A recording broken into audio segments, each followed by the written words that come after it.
Shopify grows your business no matter how far or big you grow.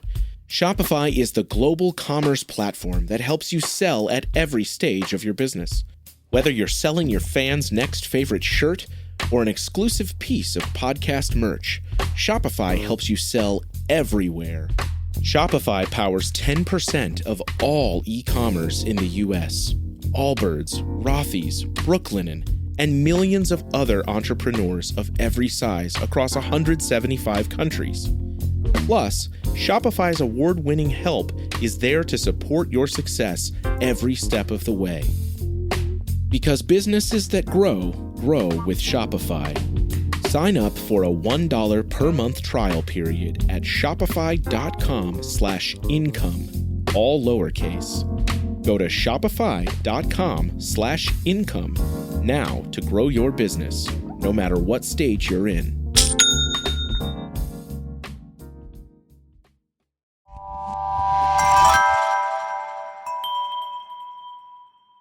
Slow Burn Media, Evergreen Podcasts, and Killer Podcast presents Who Killed, a podcast that provides a voice for the voiceless. Hello and welcome to this week's episode of Who Killed. I'm your host, Bill Huffman, and this is a Slow Burn Media, Evergreen Podcast, and Killer Podcast production. As you can tell from the sound of my voice, I am under the weather. I am here to tell you that COVID is still a thing, and it's impacting my vocal cords. I feel great otherwise. I have had a very wild up and down summer, pretty much since CrimeCon, and some good, some bad. Lost a close friend at the end of June, and R.I.P. Tony. Never forget you, and never be forgotten. One in a kind.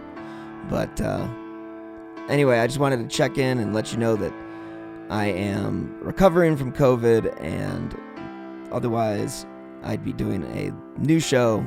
But this week I'm going to play the conclusion to my conversation that I had with Nick from the True Crime Garage podcast about the Honey and Barry Sherman case out of Canada that remains unsolved to this day.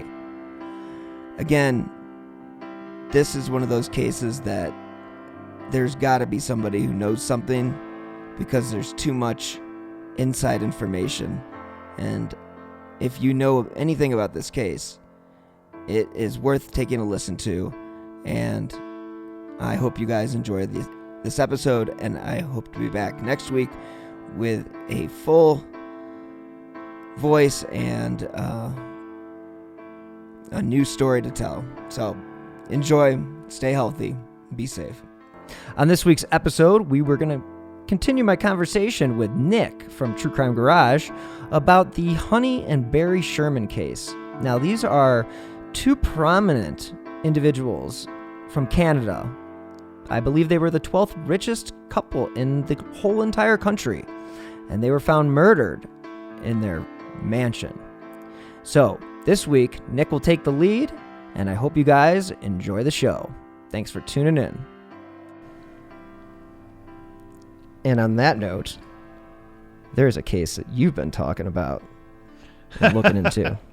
Well, yeah, there's, the thing here is, I know that the listeners come to hear us talk about these cases, and they don't really want to know so much how the sausage is made, right? But to peel back the curtain just a little bit here, two things should be pointed out. You and I are actually speaking to one another via like a Zoom type thing situation here, so Riverside. We can see each other. But yes. I've really zoomed in my camera, so you cannot see the chaos or the activity going on in my office. And I know everybody loves a good mystery. I'm going to spoil one for you all right now. If they find me dead in a few months, buried under papers, it was my own fault. Nobody else was to blame. I did this to myself. But what happens is when I'm looking into a lot of these different cases, my ADD, ADHD, whatever version it is, maybe, I don't know if it's a plasma TV or the full HD version that I have, but it is firing on all cylinders, my friends. And so I'm looking into cases, and boom, this pops in my head. Oh, that thought pops in my head. Or maybe it's a location or a time frame or whatever. Next thing I find myself eyeballs deep 6 hours later looking at a case that has nothing to do with next week's case or story for the garage. And I get lost in it, and it's a blessing and a curse. As much as I hate it, I love it all at the same time. But the Barry and Honey Sherman case has been on my mind quite a bit the last couple weeks, and I can't shake it. It's going to stay with me probably for a few more days, but found myself into some interesting conversations with some people that I cannot name at this time. But to remind everybody, I know you covered this case, right? You and I covered this case together. On your show. On my show. So and and the captain covered it on True Crime Garage. Yeah, so we both know this case. Yes, it's very interesting. It's a very intriguing case. So 2017. So many levels, so many layers. I mean, talk about an onion. 2017, Barry and Honey Sherman are beyond rich. They are wealthy people. He's listed, depending on what you read, they're listed as like the 11th or the 15th, but they're pretty high up there. 11th to 15th wealthiest person in the whole country of Canada.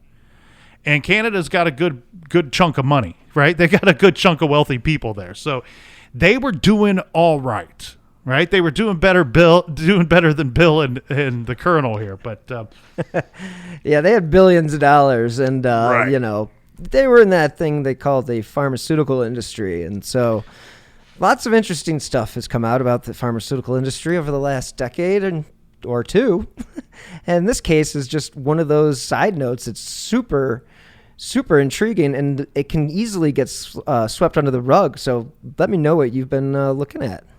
So this is difficult for us to kind of talk about this as an aside, right? We talked about the Bish case, and here we are talking about the Sherman case. If we were to try to go through the details of the case, the known details and facts, it takes about 2 hours to set this whole conversation up, and I won't bore everybody with those details. Go ahead. But that's a good tee up for either going back and listening to you and I talk about this case originally, or going back and listening to your episodes about this case, because either Listen way, to both of them. Yeah, absolutely. And you'll probably enjoy Nick and the Captain's more than mine, but they're the best. So well, I don't check know it about out. that, but that's nice of you to say. But yeah, well, you're on it, so I shouldn't say that. Listen to both of them because we covered it at different time periods. Now, this case isn't terribly old. It's less than 5 years old, but we covered it pretty early on in the garage. You did. You covered it like kind of almost like a week or so, wasn't it? Like pretty soon after, because it was so bizarre. Mm-hmm. I mean, give the nuts and bolts to the audience if they don't remember this case. So Barry Sherman, he is the owner. He's running this very successful generic pharmaceuticals company that's been around for a long time. The name of the company was Apotex, and he had a falling out with some of his extended family over his creation and success of this company. That because at one point when he was a younger man, I mean, this was a guy that had a PhD in astrophysics from MIT. To give you an idea of how intelligent he was. He was attending college at 16, right? That's when I was throwing the football and hoping to make the basketball team. This guy is studying at the University of Toronto at the time. And so he goes to work for his uncle as a young man who owns some kind of drug company at the time. I'm a little unclear. It was called Empire Laboratories, if I remember correctly. It was a generic company, right? Like they made generics? I believe they made, but I believe they were also in the distribution end of it as well. Yes, it would be. Okay. Yes. And so he essentially inherits this company from his uncle.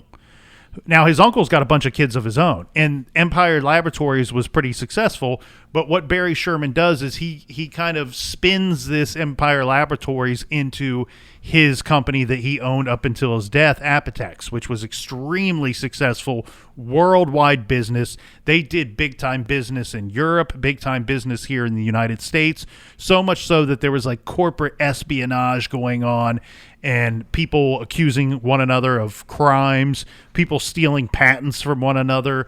The generic drug business is a shady industry, all right? That'll make you feel good when your doctor tells you to take something, right? Cut to the chase here. In December of 2017, Barry and Honey Sherman are found murdered in their own home, in their mansion. And it was a situation where they were not expected to be home that morning. In fact, they had their home up for sale, right? Their home had been listed and was on the market, and they had some high-end real estate company that was showing the house. Realtor comes through the house. They got this pool, they have a indoor pool on a lower level of their home. I believe it's under the garage, actually, area. And I think they had a tennis court on the rooftop of the garage, right? Maybe someday, Bill. Jeez. Maybe when my ship comes in, I put an indoor pool in the basement under the garage and a tennis court above the garage. I'll have you over for Mai Tais, my friend. But they find these poor people hanging from belts off of this metal railing that goes around that pool in the lower level. Yeah, I think it was just... And they're like in a weird seated position. Uh-huh. And so... And then the question became, okay, was it a business deal gone bad? Was it one of this extended family who he pretty much screwed over, right? His cousins. And... could it have been he had like these other business ideas and business ventures with some shady individuals, people that had been locked up for fraud and borderline, and some other people that were like borderline criminals. And then of course he has his children who stood to inherit quite a bit of money. I think maybe $250 million each. They ended up getting their inheritance not too long ago, I believe. And they got a substantial amount of money, like never work again. Your kids never work again. Your grandkids never work again kind of money. Like it's huge. So when we're talking about that amount of money and we're talking about that shady of a business and an industry and probably some bad backdoor dealings as well, there is no end to the speculation of who could have killed these people. You know, Barry Sherman, throughout the course of his career, made a lot of enemies. And that was not a secret. This guy fired off lawsuits at people like you and I would fire off fireworks at 4th of July, right? This guy was constantly taking people to court, and he was a very aggressive in his pursuit of these lawsuits as well. So you have a man who created a lot of enemies. On the flip side of that coin, you have his wife, who is described as almost a polar opposite of Barry. She's incredibly personable. Everybody likes her. They love her personality. She is sits as the head of many philanthropy boards and charities. And so she's a busy bee too. He's working all the time. They appear to have a very happy marriage from all that I could see. They have a big family. What is it? It's 4 children, 3 girls and a boy. Now we say 3 girls and a boy. They're all very much adults by the time the Shermans are killed, because the Shermans were in their 70s, I believe. In their early 70s when they were killed. So all I'm going to do here, Bill, because we clearly don't want to go 2 hours down the rabbit hole for really what's going to be about 10, 15 minutes of some mostly speculation that I have and observations that I've made recently, with a little bit of sprinkled in potential knowledge. Stuff that I can't say is concrete, 100% concrete factual information. but I have strong reason to believe that it is of some very good interest here. So, one conversation I found myself in with a group of people was that they had decided that, remember, you and I believe, did your show and talked about the Shermans after some information came out of some surveillance footage. That is correct. And so the Toronto PD, here's another quick aside. Toronto PD is like the equivalent of our NYPD, or of maybe even borderline FBI status, right? This is a group, an agency that has a high success rate. They are used to dealing with complicated and complex crimes. And if anybody can solve this, this is a good agency to be working this case. So I'm going to go out of my way to say that. And what they did was they collected, I think they said, several terabytes worth of surveillance footage. And really what it boiled down to is they found one suspicious individual that they had on camera that they couldn't really explain why they have him on camera, why he is where he is at that time. And their short statement to the public is, we think this guy is suspicious. Right? That was pretty much their general statement of the person that they had the surveillance footage of. So I spoke with some people that are much more experienced at this line of work than, not the podcasting line of work, but the actual law enforcement line of work than I am. And one very interesting observation they had was there was always some thought that the individual caught on surveillance was walking with a limp, or appeared to have some kind of limp. And this group told me, in their, what I will say expert opinion is, but in their opinion, this individual had such a limp that the limp could only come from a person that has a prosthetic, some kind of prosthesis, right? So maybe an amputee. And that, you know how I am, Bill. All you got to do is drop that rat on the wheel for me, and I can start thinking of the questions. And my first thought when they said that, I said, do you think he's a foreigner? And they said, yeah, why? I said, well, when you tell me prosthetic, and I all you have to do is say that, and I know we're going down the road of, well, this was a hit, and there's your hitman. And they go, yeah, that's where we're kind of going with this.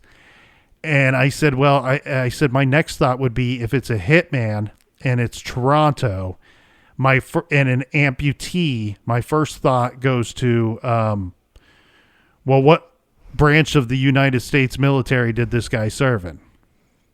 They go, we wish we could answer that question for you, but we think that is of importance too, that's a something to consider in this case. So there's one angle to it there. I'm not saying any of that stuff is correct. Again, this is people that are experienced in this realm, and that was their opinion, that the individual was walking with a limp that would indicate to them that he has a prosthetic. And then my mind wandered from there, and they didn't, at no point did they tell me I'm an idiot. They had said we've considered those to be possibilities as well. So that's something that's very interesting. Now, a couple of other things, and I've not gotten there quite yet on this case, but some other suspicions that I have is, so the day that they were last seen alive was December 13th, 2017. The day before that, we have Honey, who misses a scheduled meeting, which was out of character for her. In fact, she would always attend these meetings, or she would reach out in advance to let them know that she was not able to attend. and I believe this was for her Baycrest Center Foundation. This is yet another charity that she serves with. The Shermans were very generous to charities, both with their money and with their time. And some have said, well, maybe that's part of the problem too. Maybe somebody that stood to inherit a lot of money thought they were giving too much of it away, or not doing great business practices with what would be somebody's inheritance. But anyway, let's move. We'll circle back to that inheritance thing here in a minute. Yeah. But the interesting thing about the time frame of the murders and when they are found is they were due to take an extended trip to Miami, Florida, or the general Miami, Florida area. And my understanding, Bill, is that Honey Sherman could have been there as long as 4 weeks. I don't know how many weeks or how many days Barry Sherman was intended to be there, I should say. And this was also a family vacation. So some, if not all, of their children and their children's families were to be in Miami, Florida with the Shermans at some portion or at all portions of that trip.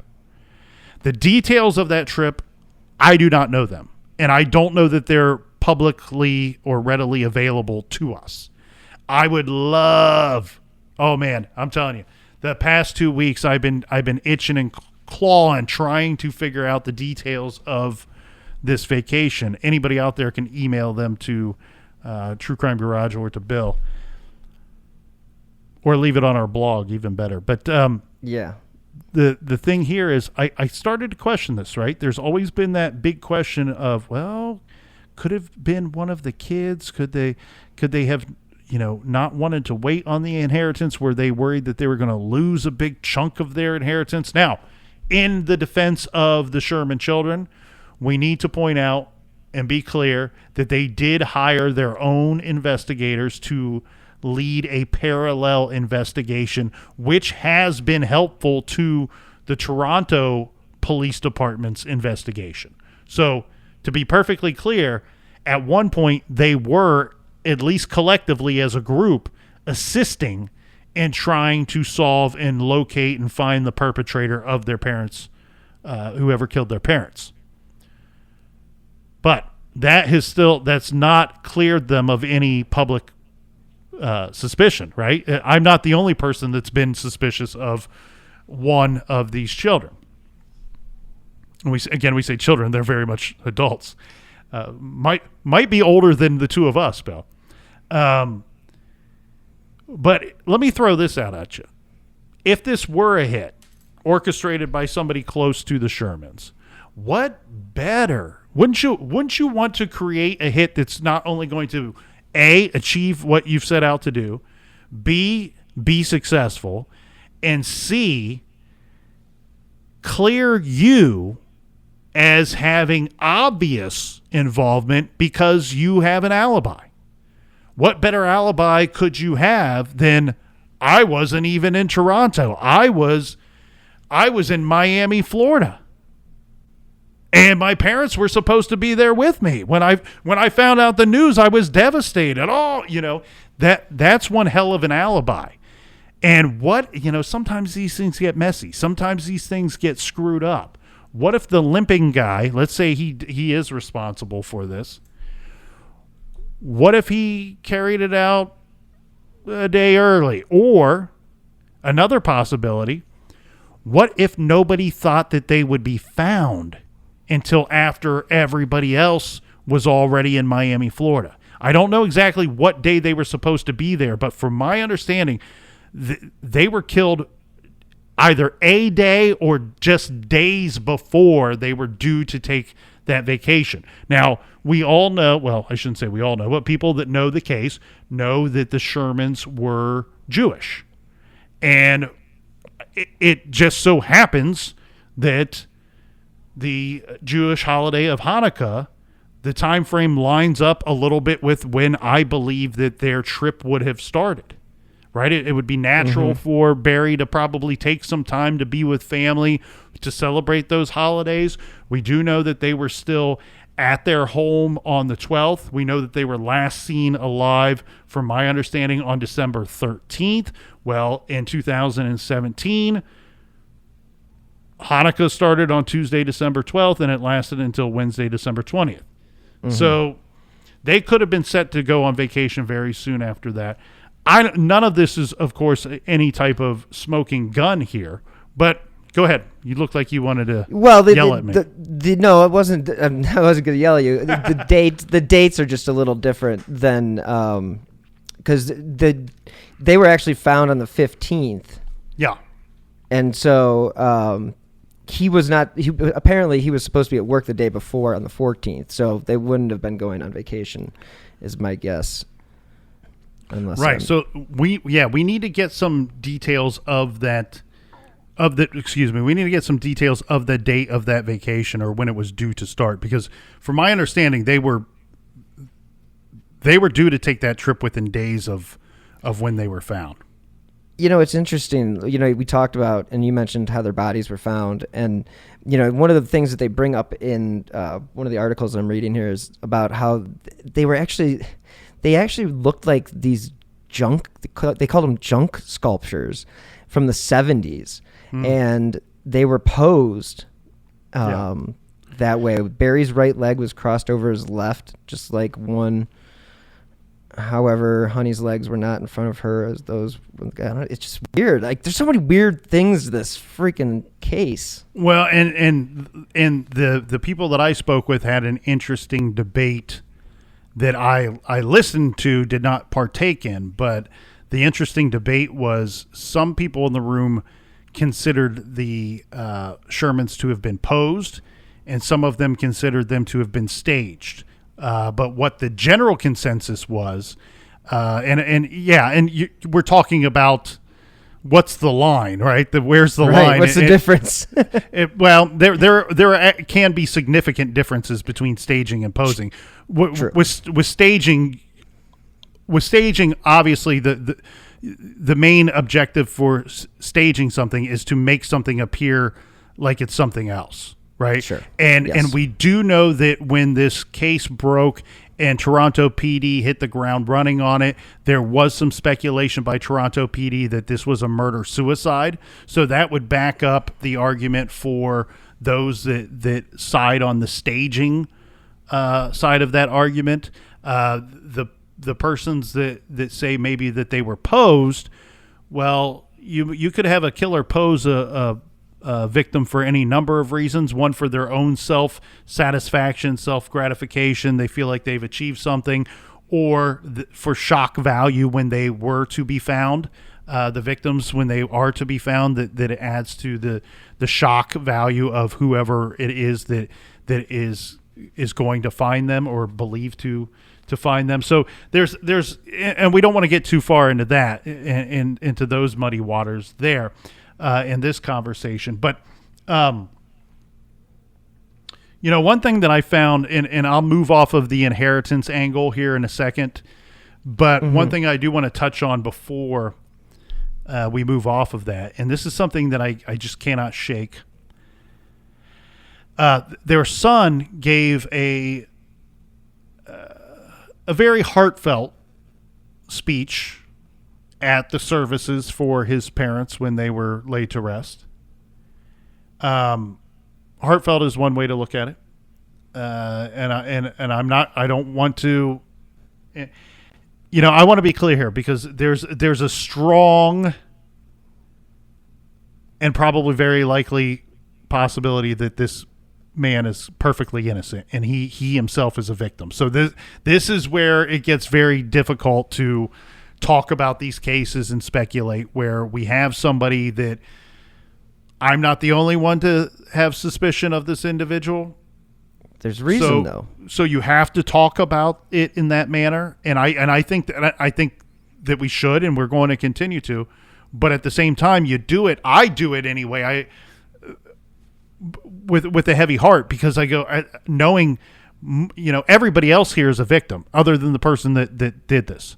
And so we very likely could be talking about a victim and casting a lot of shade on them. But one thing I found weird with his speech at their services after they had passed, he said, and this is just a guy trying to put together, a very mindful and heartfelt speech, right?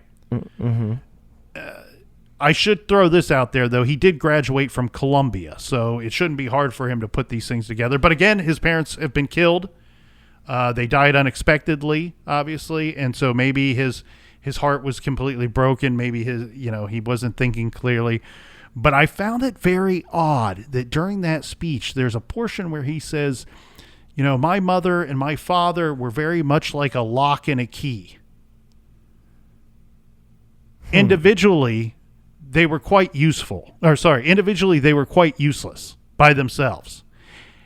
But together, they unlocked the world for us, their children, and for everyone. Boom. That's a nice thing to say.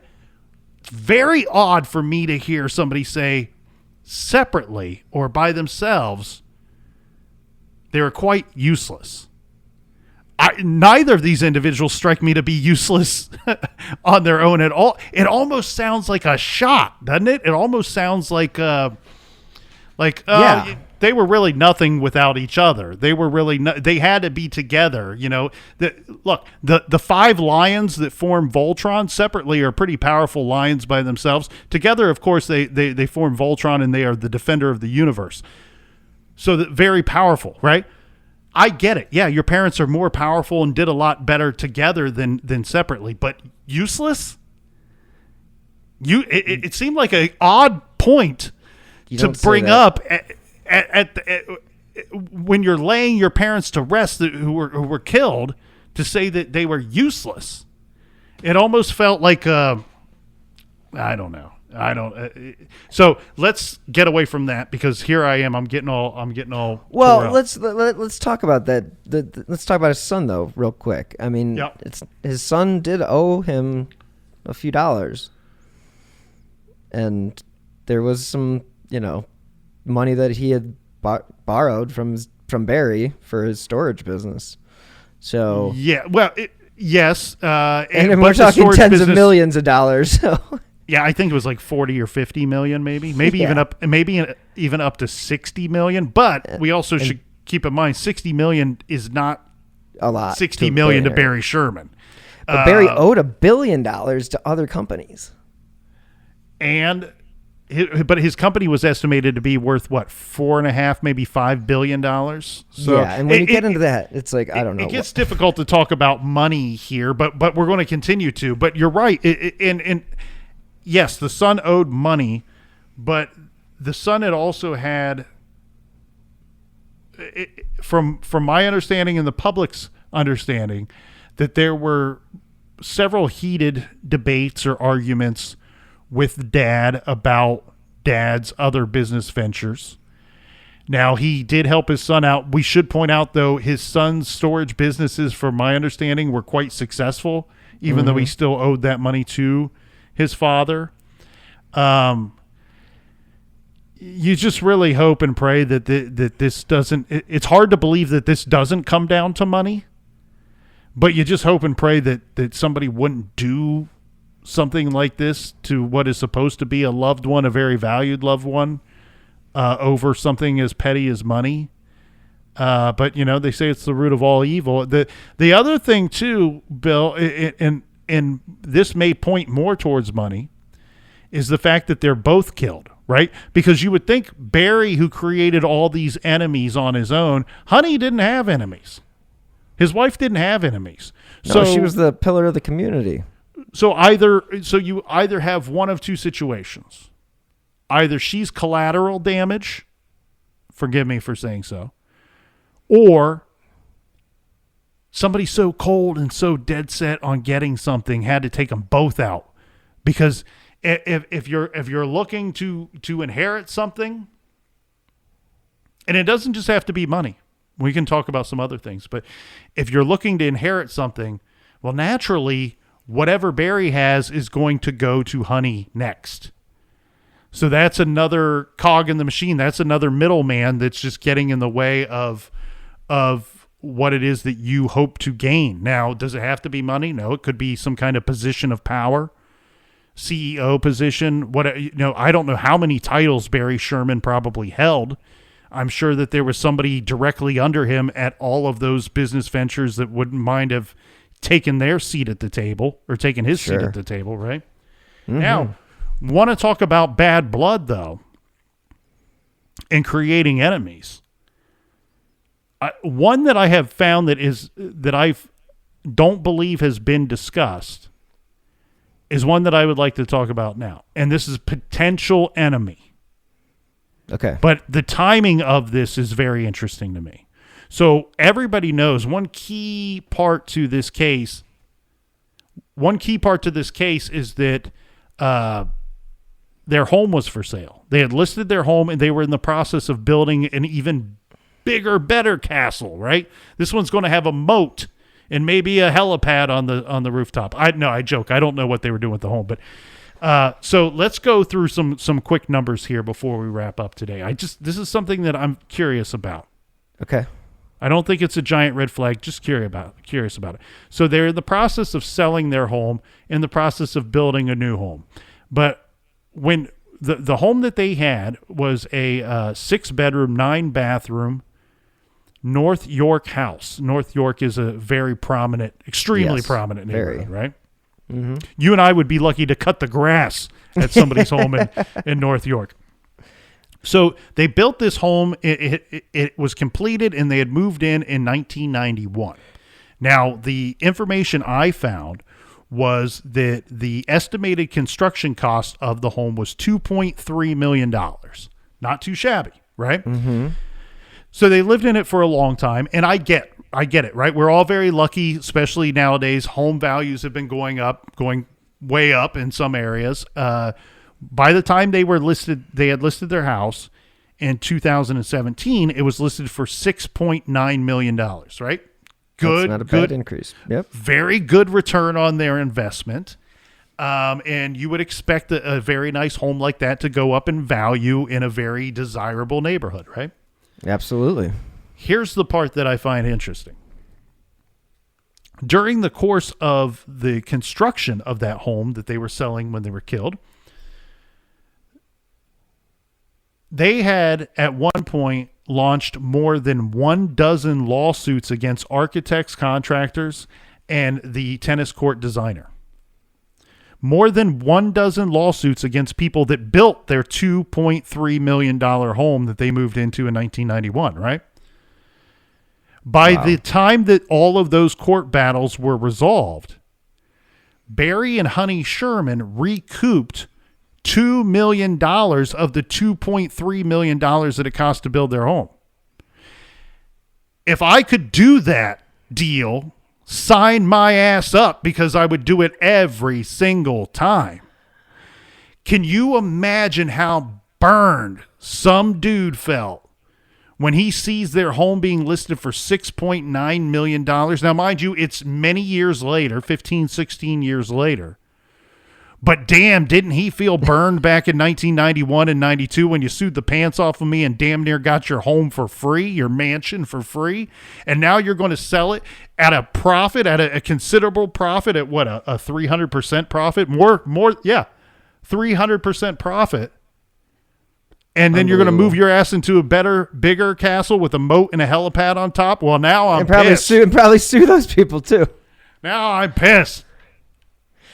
Yeah. So that's just pointing out another set of potential enemies that I don't think has been discussed. Maybe there's nothing there, but that's something that I found recently, and I can't shake it. I think it's interesting. I just will give you, I know you have to run, but I will say this about that theory as far as like contractors and, suing people. It's very common for people to get screwed over in that kind of business. And for them to go to that level to sue these people, and if they're suing the same people like multiple times, let's say they did a bad job and they keep suing and it's like, well, dude, that's gonna get people really pissed off. And I'm not saying that had anything to do with it, but it is definitely something that you should they should be looking into, because of the fact that when people's work is judged and then they take it to court and then you have to pay them for the work that you did. Mm-hmm. Yeah, there's some salt there. And then again, with the inheritance people, there's a lot of stuff there too. So you never know on this case. No, it's a very intriguing case, and I feel confident that Toronto PD's working this and probably working it from every angle. We know last time that we checked in on it, they were buried eyeballs deep in paperwork and in files that they had to go through, financials and such, much like I'm buried in my office here in paperwork. But that stuff takes a lot of time to go through. I think that if it was a hit, or it was revenge from a money level, they're going to find that information there. That's where they're going to find their breadcrumb trail, is in those papers and in those documents. It might take looking through them 2 or 3 times, maybe a fresh set of eyes or a different person to spot that. This is a very complicated case. But the 2 that we discussed today, I feel confident that we get some resolve. We get some result in a good one. And I think that we'll know the complete story for both of these at some point, hopefully sooner rather than later. Yeah, we can only hope for both families that this, technology and all these improvements with DNA and whatnot, and then with the Sherman family, let's just hope that, they finally get the answers, because they left a community reeling. And same with Warren, Massachusetts. It's closure. Need some closure. So, Nick, I know you need to run, but thank you so much again for joining Who Killed. And everybody, where can they find your show? Well, you can find our wonderful show, True Crime Garage, on every podcast platform out there. And actually, I have to run, Bill, because I'm getting ready to record a new episode of my other show called The Big Kid Show, which has nothing to do with true crime. And so if you want a fun listen to on your way to work or at the gym, check out my other show, The Big Kid Show. And you can follow me on Twitter at TCGNIC. Bill, it's been fun, as always. Been an interesting conversation. Next time, though, let's go back to the morning hours, and we'll do it over a pot of coffee, right? Sounds like a plan. Thanks so much, All right, Nick. Cheers, friend. Have a good one. Many, many thanks to Nick, the one and only, from True Crime Garage. I can't thank him enough for taking time out of his busy schedule to join me to discuss a few cases that caught our fancy. And hey, these are 2 cases that both need to be solved, and that is Molly Bish and the case of Honey and Barry Sherman. As always, I drop new episodes of Who Killed every Friday, wherever you get your favorite shows. You guys can also get Nick's shows wherever you get my show. And I do recommend going back and listening to the episodes that we had done previously on Honey and Barry Sherman, because they are eye-opening, and they're probably going to be some things that we talked about back then that are different than what we talked about today. So if you guys are interested in that, that's great. If you guys would like to donate to the show, you can do so via Venmo with my username at Bill-Huffman-3, or via PayPal. And again, every contribution goes to making these slow burn media podcasts. So again, any contribution helps. If you want to, you can follow me on Twitter at BillHuffman3. And until next time, as always. Hi, this is Amy and Vanessa from She Goes by Jane, where we shine light on the stories of missing and unidentified women. On November 7th, we're sharing Nahida's story for the first time in a podcast. And this is a story that I thought I knew, but after reading police reports, became more complicated than I thought. When investigators are called to Nahida Khatib's house, everything looks fine. Her purse is on the kitchen table, her cup of coffee is on the counter, and her 2-year-old niece is in her playpen. The only thing amiss? Nahida is missing. Every week we feature a poem written in honor of the person we're talking about. This week we're joined by one of our favorite actresses. You might know her from Sister Act or King of the Hill or The Descendants. But if you're like us, you'll know her from Hocus Pocus. She's the much beloved Kathy Najimy.